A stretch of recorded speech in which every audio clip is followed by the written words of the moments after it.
2017, Warner Bros et DC ont fait une annonce qui a suscité une vague de curiosité teintée d'excitation ou de crainte, c'est selon, en annonçant un film Joker, un film qui s'inscrirait pas dans la continuité des productions DC habituelles, un film au budget plus restreint, aux thématiques plus terre-à-terre, un film qui existerait seul, sans faire partie d'un univers étendu.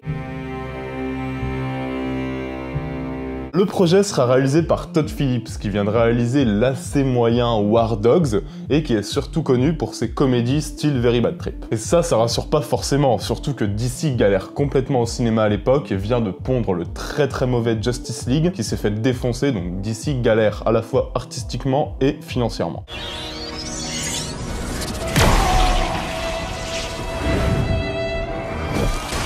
Par contre, Martin Scorsese est affilié au projet, à une position un peu ambiguë. On sait pas trop s'il est producteur, s'il est conseiller artistique, la communication est un peu floue, mais peu importe, parce que rien qu'avec ce nom, Joker s'inscrit comme un film beaucoup plus pointu et beaucoup plus référencé que ce que DC a l'habitude de livrer. C'est maintenant que tu vas parler de Taxi Driver? Mais non, mais attends, il va parler de la valse des pantins d'abord. Dans le même temps, Joaquin Phoenix et son agent cherchent un rôle complexe, un rôle qui permettrait à Phoenix de porter un film à lui seul, dont il serait le principal intérêt. Et lorsque Joker arrive sur sa table, il se manifeste immédiatement. I killed those guys because they were awful. Everybody is awful these days. It's enough to make anyone crazy. En juillet 2018, c'est officiel, après Nicholson, Heath Ledger et Jared Leto, Joaquin Phoenix sera le nouveau Joker. You bring me out. Can you introduce me as Joker? Entre-temps, Martin Scorsese a révélé qu'il avait été approché d'abord pour le rôle du réalisateur, ce qui aurait été incroyable, mais qu'il a refusé par faute de temps. Par contre, il a beaucoup aimé le script, et il a placé sa productrice, Emma Tillinger, sur le coup. Le tournage va durer 3 mois, de septembre à décembre 2017, et écoutez, il se déroule sans encombre, avec un Joaquin Phoenix qui est habité et complètement transformé physiquement, et qui impressionne à peu près tout le monde. Okay, here we go. Background. Et alors qu'il travaille encore sur la production et la post-production du film, Todd Phillips alimente la hype Joker avec une intelligence folle, à travers des vidéos-tests et des teasers franchement bien montés, qui posent une atmosphère très surprenante, proche du thriller psychologique et du film noir, bien plus que du film de super-héros.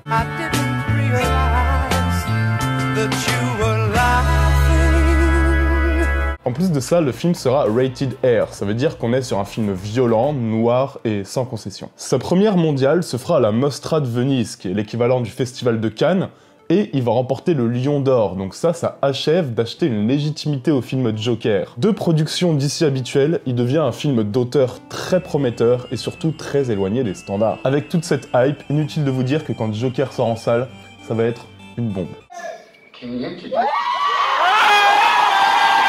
En quelques semaines, le film va dépasser le milliard de recettes, c'est énorme. Les critiques sont très élogieuses, vantant un film très surprenant et porté par un Joaquin Phoenix complètement habité, et ça vraiment je peux le comprendre. Joker c'est un film étonnant, il est plein d'intentions, il est plein d'audace, c'est un film qui a des choses à dire et qui les traite avec une certaine intelligence. Je trouve que c'est un film bien plus puissant que ne peut l'être les habituels Marvel et DC, même si bon, il est parfois imparfait, parfois il est pas franchement subtil. Il y a quelques effets un peu de tape à l'œil dans la réalisation. Je pense que le film aurait été plus puissant s'il s'en était passé.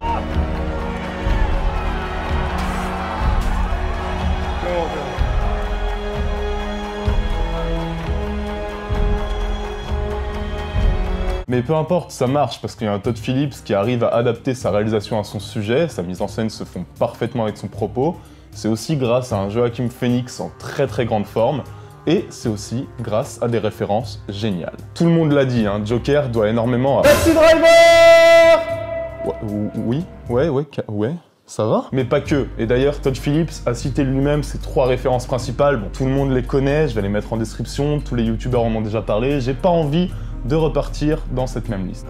That Rupert Pupkin is the new king of comedy. Robert De Niro, Jerry Lewis, in a Martin Scorsese picture.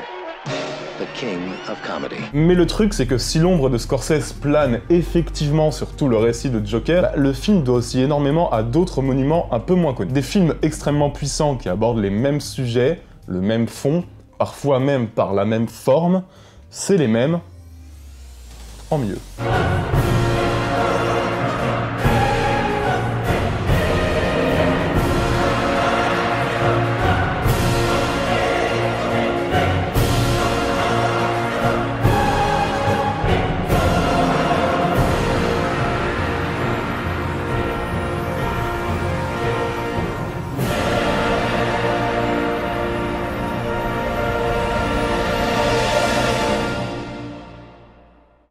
Pour commencer, on va parler de Martin Scorsese, La valse des pantins, Taxi Driver, Al Pacino, les films de Scorsese. On va parler d'un film sorti en 1995. Un film qui est le premier film hollywoodien d'un cinéaste qui est plutôt connu pour ses petites pépites indépendantes jusque-là. Ce cinéaste, c'est Gus Van Sant, et ce film, il s'appelle Prêt à tout.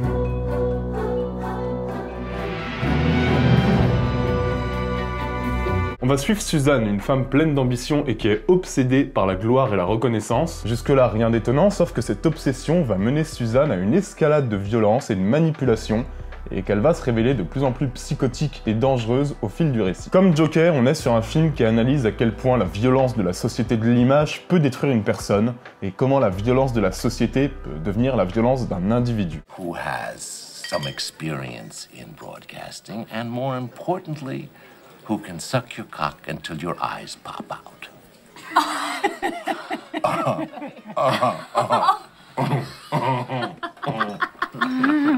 Comme Joker, le film reposera énormément sur son interprète principal, ici Nicole Kidman, dont c'est le premier vrai gros rôle, et qui va gagner un Golden Globes avec ce film, au calme. Et comme Joker, oh bah, regardez qui voilà! I can't go home every night and have him trying to touch me. And all the time I'm just thinking about you.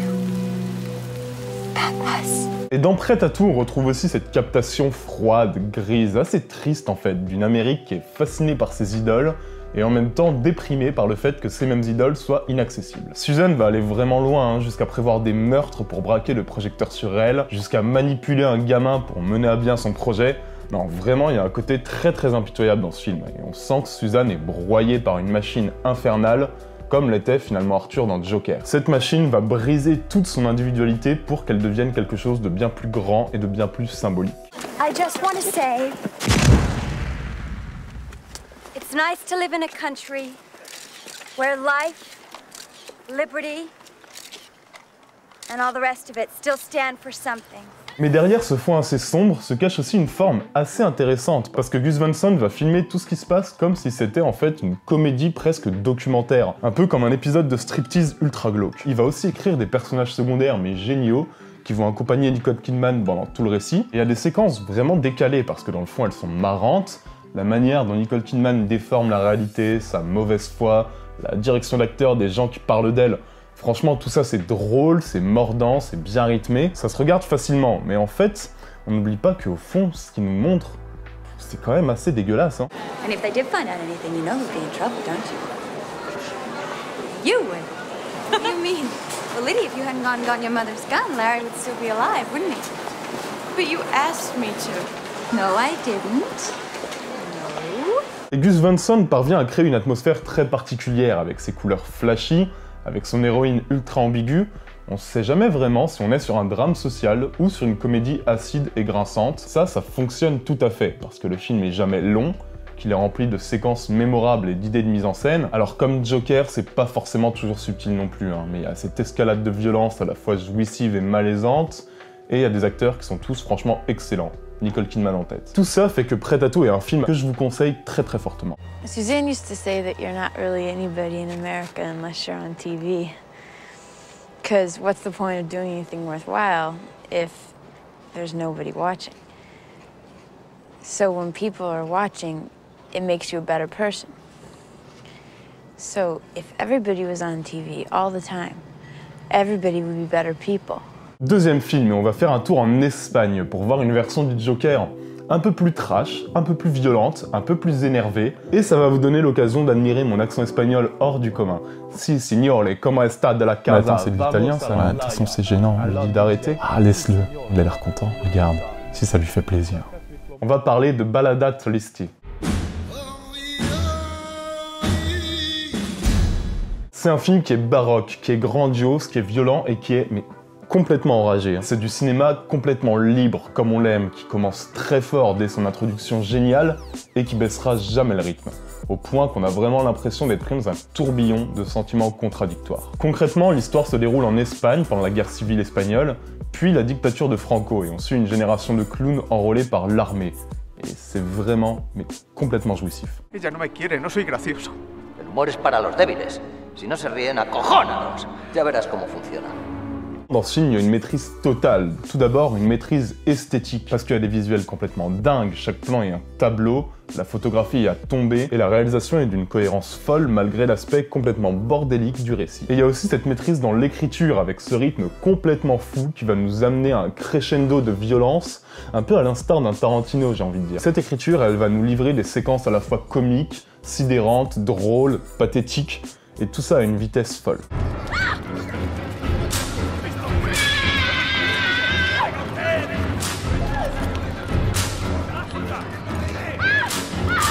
Et alors pourquoi je compare ce film à Joker? Alors pas forcément juste parce qu'il y a des clowns tueurs, mais surtout pour tout le contexte autour de ces clowns. Dans ce film, comme dans Joker, on retrouve le portrait noir et pessimiste de l'humanité et de la société dans laquelle l'homme évolue. C'est une société tellement foutue que même les clowns, qui sont pourtant l'archétype du rire, deviennent des personnages fous, tueurs, tragiques.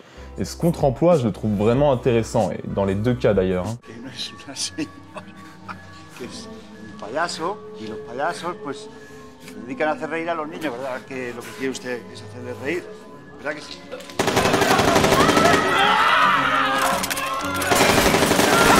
C'est un film que je vous conseille vraiment parce qu'il ne sera pas indifférent et qu'il va vous surprendre en permanence. D'abord par son montage qui est ultra cut, par ses séquences sorties de nulle part, par ses décalages avec le réel, un peu comme un clown tueur qui se lance dans une danse un peu hystérique dans des escaliers. Agatha Christie il va bien plus loin que Joker, hein. Il est bien plus trash, bien plus malsain, et paradoxalement beaucoup moins lourd à regarder en fait. Et ça c'est grâce à son rythme, il est bien plus rythmé, on n'a vraiment pas le temps de s'ennuyer, le film passe à une vitesse folle. Et certaines séquences vont vous hanter un long moment, hein. Rien que la séquence d'introduction en fait. Vraiment vous pouvez foncer, c'est un film qui a une hystérie assez rare et je trouve assez magistrale, et c'est un grand film.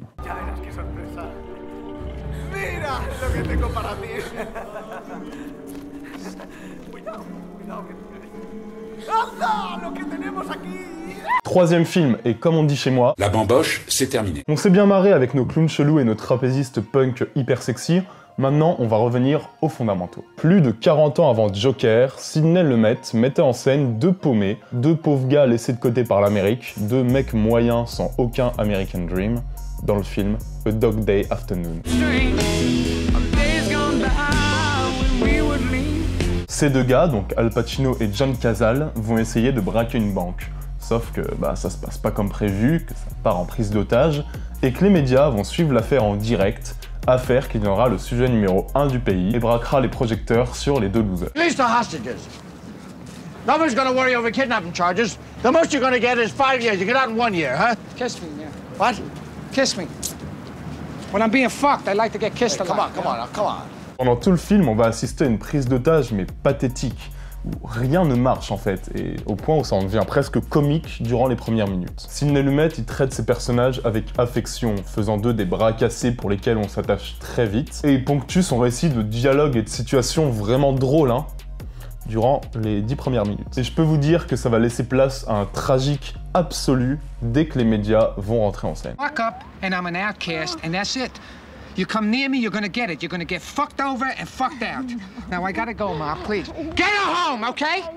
Just take her home. Beautiful. Go home now. Beautiful you were when you were a baby. Go home now. Go home. Get her home. Le huis clos du film devient de plus en plus étouffant, et si à l'intérieur le public est retenu en otage par les deux hommes, en fait eux-mêmes sont retenus en otage par la foule de journalistes tout-puissants qui s'agglutinent devant l'entrée. Et le film déploie alors un propos très intelligent et s'attarde sur le pouvoir qu'ont les médias de créer un mythe. L'échec de la vie de ces deux hommes un peu pathétiques va devenir un spectacle quasi jouissif pour toute l'Amérique. Et dans ce sens, c'est difficile de pas penser à Joker et à ce public qui se fend la gueule devant le malaise absolu de Joaquin Phoenix qui arrive pas à faire des blagues marrantes. D'ailleurs, Todd Phillips se dit lui-même, il s'est complètement inspiré de Dog Day Afternoon pour voir à quel point on pouvait construire la figure d'un anti-héros en quelques séquences.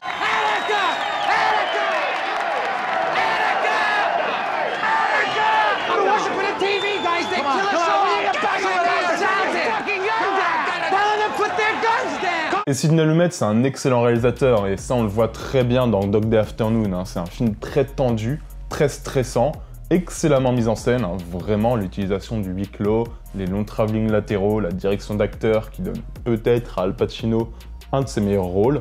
Vraiment, Dog Day Afternoon, c'est un film de patron. C'est un film où tout est maîtrisé, tout est très réfléchi, et le résultat, il est extrêmement puissant.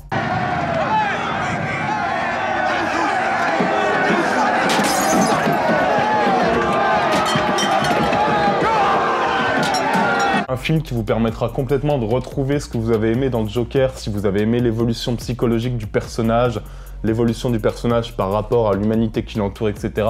Dans A Dog Day Afternoon, il y a vraiment tout ça. Et c'est peut-être un des meilleurs films que j'ai pu évoquer dans ce format. Vraiment, vous pouvez foncer sur ce film les yeux fermés. C'est un monument du cinéma américain, c'est un film de taulier, et je pense que c'est une claque à prendre au moins une fois dans sa vie. Right, you set out there? We're leaving now. Want no trouble en route. Intersections checked? Right, we'll be starting up right now. Et j'ai envie de vous parler d'un autre petit film qui relève plus de l'anecdote. Alors là, je suis pas en train de dire qu'il est meilleur que Joker, hein, calmez-vous. Mais c'est un film que j'ai envie d'évoquer parce qu'il est très surprenant et que c'est un film français qui s'appelle Héros. C'est un film vraiment très peu connu et vraiment bon, je vais en parler en quelques phrases. En fait, l'histoire, c'est Michael Youn qui joue un loser frustré par sa vie et qui en veut à toutes les élites, qui va s'en prendre à un chanteur qu'il considère comme étant le représentant de cette élite. Donc là, on est vraiment complètement dans le propos de Joker, hein.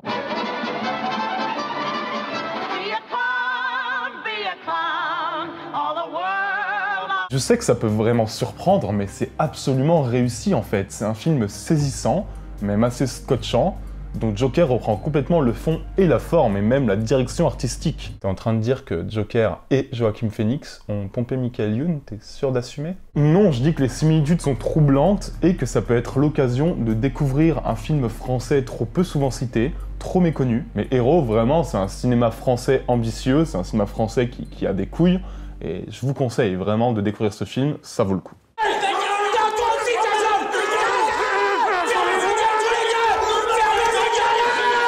En plus de ça, il y a les films référents que Todd Phillips a évidemment cités. Je vais parler bien évidemment de Taxi Driver.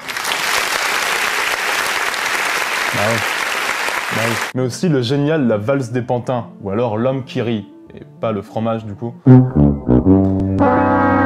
L'Homme qui rit, dont j'ai écrit une petite critique quand j'avais 18 ans, je vais vous mettre le lien en description pour les curieux, mais c'est un très bon film et je vous le conseille aussi.